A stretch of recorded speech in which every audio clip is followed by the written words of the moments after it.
Massive explosions in occupied Crimea, a blackout in the Belgorod region, and a fire at a military factory in Dzerzhinsk.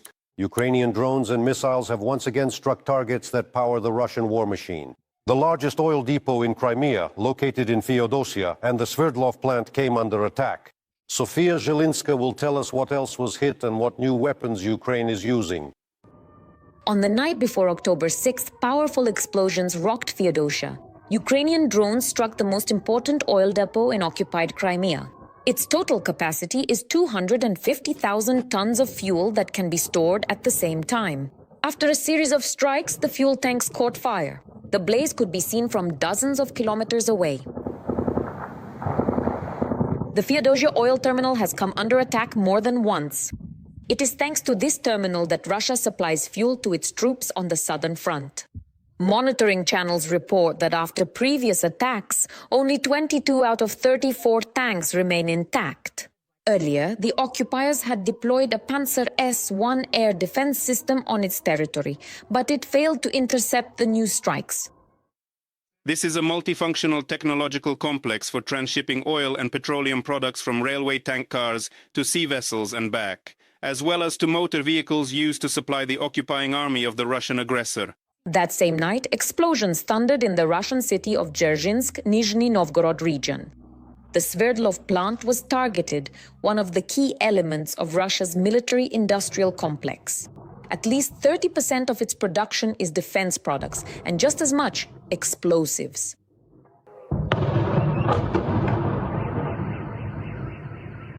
At the same time, part of the Belgorod region was left without electricity. Russian telegram channels report a blackout in several settlements. Meanwhile, The Economist writes that Ukraine is already using the new FP-5 Flamingo cruise missile. It is capable of flying over 3,000 kilometers and carries a warhead weighing more than a ton. According to analysts, it was the Flamingo that may have been used during the latest attacks. If the FP-5 can penetrate Russian air defense systems, it will take Ukraine's deep strike campaign to a new level. In August, Ukrainian missiles were being produced at a rate of 1 per day. By October, the plan was to reach 7 units per day. At the same time, their price is 4 times lower than that of the American Tomahawk, while the warhead is twice as powerful. President Zelensky called the Flamingo the most successful Ukrainian development and promised mass production by the beginning of 2026. And experts are already emphasizing that the Russians now have major problems. Ukrainians are on the rise. The Russians have a problem. They can't counter this, and Ukrainians have no reason to stop.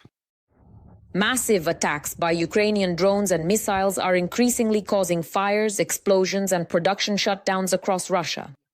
Analysts predict that strikes on the Russian military-industrial complex and oil refineries will soon become even more frequent. Sofia Zhelinska, Podrobnosti, Intermarathon TV channel. United News. Combat drones have significantly sped up their journey from manufacturers to the units of the armed forces of Ukraine. The developers of the Dotchin defense system, designed for the rapid delivery of drones to military units, have announced the results of a pilot project to test and improve the mechanisms for electronic orders of the necessary equipment. In 4 months, nearly 39,000 drones worth a total of 1.5 billion hryvnias have been delivered to the front through the new system. Roman Barashev will talk about the results of the pilot project and the plans for the development of the Dotchin defense system. Together with them, we made the first drone purchase, 100 units with fiber optics. Well, it took up to 10 days. The drones arrived. We chose maybe something cheaper so we could get more, but in smaller batches. We received them, checked them, tested them, got in touch with the manufacturer, and pointed out some of our issues. These funds, as they say, went into products that are now destroying the enemy very quickly in the Pokrovsk direction. Dennis explains how the Dotchin defense scheme works in practice. This is a new digital system for logistics and supplying domestic weaponry to the front line. The main advantage is that military units themselves order the necessary weapons directly from manufacturers, while the state pays for the supplies. The soldiers say there is a choice and the speed of order fulfillment is high. The development of technology is impressive. The quality of drones, well, it's at a high level now, let's put it that way. It's not like it was when I was still flying 2.5 years ago, when we had to assemble and build everything ourselves right at our positions. Now it's a huge leap forward, and that's really cool. This was exactly what our defense of Pokrovsk needed at this stage. What exactly, if you don't mind me asking? There were Virich fiber optic drones with a range of 15 kilometers, Vampires, Heavy Shots, and Gromilo fiber optic drones. Dot chain defense is something like an online store, according to the Defense Procurement Agency. The system has been operating as a pilot project for 4 months now, and it has succeeded in achieving its main goal of speeding up the delivery of weapons to the front line. Which we actually... We encountered this when, in the spring of this year, we were contracting UAVs for the needs of the armed forces of defense. We saw that the system worked in such a way that from the request to the delivery, it took a very long time, 6 months, 9 months, sometimes even more. We essentially redesigned the system so that it would work much more efficiently and quickly. The manufacturer delivers the drones directly to the brigade, and it doesn't take months. It takes from 10 to 15 days. This was done as quickly as possible, with a minimum of bureaucracy involved. Why is this important from a military standpoint? The modern battlefield imposes different conditions for accomplishing tasks, and only those who quickly adapt to sudden changes in the situation prevail. Thanks to the dot chain program, we were able to quickly order and purchase everything. Currently, through the dot chain defense system, brigades can order 184 models of FPV drones, bombers, and fixed-wing drones from 38 Ukrainian manufacturers. However, this is not the limit.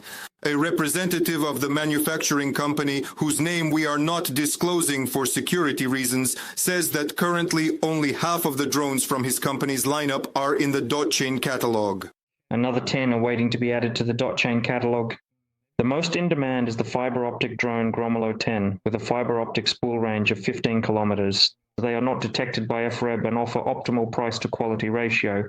The system has clear advantages: speed of delivery, transparency, accessibility, information about stock levels, and a direct contract between the military and the manufacturer. All processes are conducted online. This significantly shortens the path of products to the front line. The state has allocated 600 million hryvnias for the implementation of the pilot project. This money was divided equally, 50 million for each of the 12 brigades that participated in the project. During this time, we delivered almost 39,000 drones for a total amount of 1.5 billion hryvnias. Within this system, all brigades order the product at the same price.